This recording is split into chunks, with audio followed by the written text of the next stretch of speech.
同志们，今天咱们的主题就是尹锡悦之谈了又谈，逮了又逮。有了这个故事啊，相信纸牌屋都得推翻了重拍。曾几何时啊，咱们总以为尹总要跟他的爱妃金建熙要双宿双飞进去了，可时至今天，真是惭愧啊！大韩民国尹锡悦的瓜真是越爆越甜，反转真是转了又转。尹总硬凭实力扛到了今天，好吧，可能是明天、后天、大后天。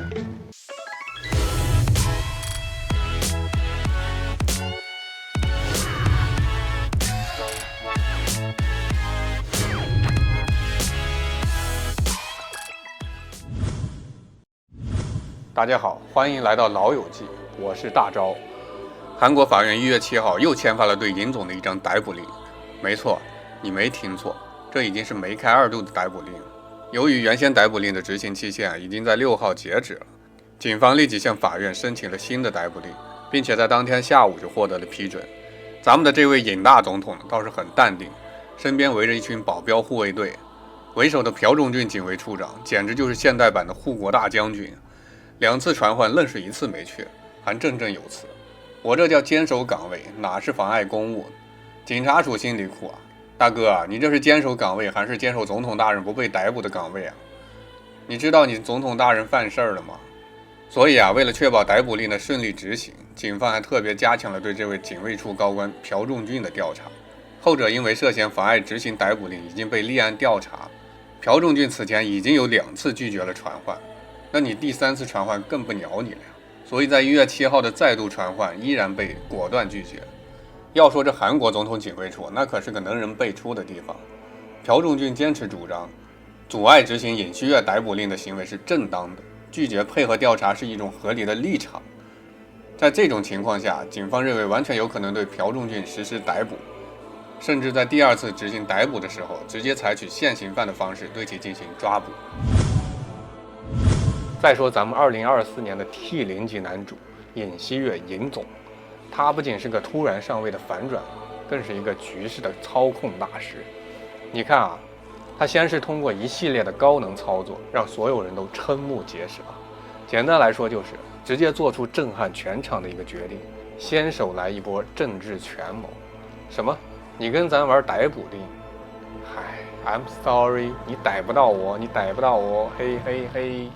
我就喜欢看着你们讨厌我又打不死我的样子。1比1万，开不开心？在尹锡悦的秀里啊，没有平淡无奇的剧情，只有出其不意的高潮。今天啊，咱们就来琢磨琢磨大韩民国内乱头目尹锡悦是如何在总统警卫处的保护伞下，完美避开了法律的追捕。话说前几天啊，高级公职人员犯罪调查处简称公调处的小伙伴们拿着逮捕令，想去请内乱头目嫌疑人尹总喝一杯茶，结果却被总统警卫处的兄弟们给拦下了。这场面啊，简直就是现代版的猫捉老鼠。只不过这次啊，老鼠后面站了一群肌肉发达的保镖叔叔，看着肌肉猛男们对峙了良久，公调处的小伙伴们又低头看了看自个儿的小身板，无奈地摇了摇头。行吧，这活咱们干不了了。于是啊，一场本该严肃执法的行动，就这么戏剧性的收场。对于此事呢，警方调查已经深入到警卫处的内部。据悉啊，警卫处在3号阻止逮捕令执行的过程中，曾动员33军事警察团和55警卫团的士兵们充当人肉盾牌，以挡住警方执行命令。特别侦察团已经传唤了55警卫团团长，以证人身份接受问询。军事人权中心也接到了来自士兵的举报，说他们在执行任务的时候被迫参与了这一行动。说起这总统警卫处啊，历史可不短，从警方小弟一路升级成总统的贴身保镖团，那简直就是一部活生生的权力晋升指南。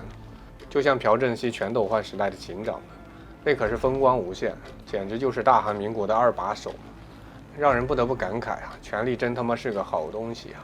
再看看咱们尹锡悦政府的金龙县警卫处啊，那架势跟当年的车志彻警卫室有的一拼啊，甚至啊还谋着修订什么总统警卫法实行令，就是想指挥军队跟警察。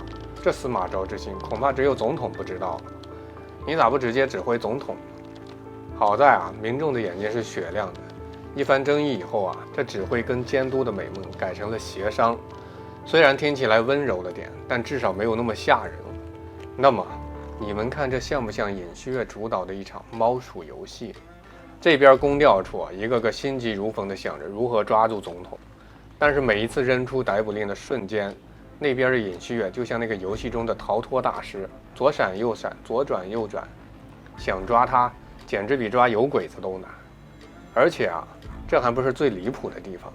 就在大家以为尹锡悦总统能够持续免死金牌的时候啊，相关机关单位又开始吵了起来，到底是继续由宫调处来执法呢，还是交给警方来处理呢？这场法律接力赛玩得有点大，各方利益纠缠不清，最后导致的是，不仅尹锡悦没有被抓，连抓谁来抓的问题都没能解决。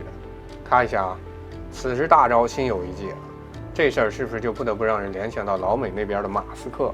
他扬言上台要裁员老美一半的公务员的目的，不就是要解决部门太多，从而导致内部打架、政策无法执行的弊端吗？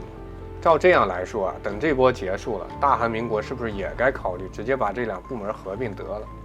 这样不就能大大增加办事效率了吗？大家一家人，谁都别抢。在这场猫鼠游戏中啊，尹总的做法可是出奇制胜。他通过不断的躲避与反抗，成功拖延了逮捕令的执行。警卫处发了通知，警方也收到了指令，但最后谁都没有动手，仿佛整个国家的法律机器都被卡壳了。再来看看尹总这边的国民力量党，他本来是韩国的一个主要保守派政党，但是啊，自从总统弹劾案通过以后，这个本来低调观察舆论走向的保守党，结果突然一个转弯，露出了极右的本色。简直可以说从低调内敛变成了高调放肆。是的，你没听错，最近他们不仅去支持街头的极右翼示威者，还在总统官邸前上演了什么静坐示威，试图阻止执行逮捕令，听着就像是政坛版的家长里短。不过这次是内乱加宪法法院的大戏。国民力量党的党鞭全信东还带着一大批议员去了宪法法院，直接提出了抗议啊！表示国会的弹劾案现在不成立，宪法法院应该把它给驳回。哇哦，这种敢于公开挑战法治的胆量，简直比我们看韩剧里的大反派还要大胆。更有意思的是，全信东在2017年还曾经是弹劾委员长，带头排除贿赂罪的罪名。结果这次他说，当时的情况不一样。而且啊，局面似乎越来越复杂了。亲伊派议员们也不甘示弱，聚集在总统官邸前大喊：“逮捕令不成立，说好的法治呢？这可是动真格的了。”金启炫曾经是法官的他，还指责法官签发的逮捕令存在严重纰漏。看样子连法官都得接受审查了呀。更让人感动的是啊，这一切背后其实是党内为争权夺利的较量。权力核心的议员们通过了这种方式，不仅挑战了宪法法院的权威，还试图通过这种集体行动转变舆论，甚至调动民调。这些民调看上去像是定制出来的，结果也自然带有些政治意图。有分析指出啊，这种方式可以让他们陷入集体错觉，一旦认清了现实啊，可能就会做出更加极端的行为。不过啊，别以为这场权力的游戏就这么简单。那党内的意见者也开始发声了呀，比如有议员就质疑啊，这哪是捍卫民主，分明就是阵营斗争呀！哎呀，内部的压力山大，感觉整个党都快分裂了。支持弹劾的声音被压制，反对的则大喊支持总统。这场内斗可真是越来越有意思了。不过啊，真正的原因大家可能没有想到，其实许多党内高层人士，特别是庆尚地区的议员们，他们所做的一切是为了保持自己的政治地位呀，迎合少数核心支持者的情绪。毕竟啊，谁能掌握话语权，谁就能在这个游戏中活得更好。政治学教授郑秉基分析到，很多党内高层都与总统尹锡悦绑在一起，一旦承认弹劾，他们的党很难就继续存在了。原来这场政治斗争背后竟然是这样的一番算盘。最后啊，咱们还得说说宫调处啊，您这执行力是不是也得稍微加强一下？子曰：宾者，知己知彼，百战百胜。您这但凡把调查能力发挥一下，也不至于带着100人去跟人家200人硬刚吧？你们这不是去逮捕，而是去送人头的吧？不过这波也可能是尹锡悦给李在明再次翻墙的机会啊，只不过这回翻的不是国会的墙，而是众议院的人墙。行动代号：人球分过，风行者秦龙，逮总统。Nice。老李出山，铁定能给在野党把面子再给找回来。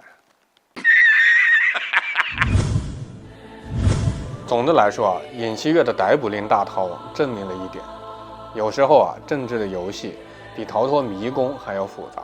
谁能最终取得胜利呢？那这个问题恐怕还得看下次的逃脱新剧情了。不过啊，就目前来看，尹总显然是站在了成功的避难所之上，仿佛整个国家都在为他开辟了一条特殊的新通道。后边的剧情搞不好更加扑朔迷离。你们想想韩剧中的情节，尹总现在显然是大难将死的那一刻，在拼尽全力的拖延时间。而以韩剧的尿性，往往是拖到最后，神兵天降，保你大难不死。而能保尹锡悦的又能有谁呢？当然是他亲爹老美。虽然董王可能不像登子那样惯子，但是至少也能把你当成干儿子了。所以啊，他这么拖延，显然是在等1月20号董王坐实位子以后，能给自己一个大大的 surprise 吧。好了，感谢各位家人们跟大招一起在老友记燃烧青春的热血，点赞订阅不迷路，下期再见。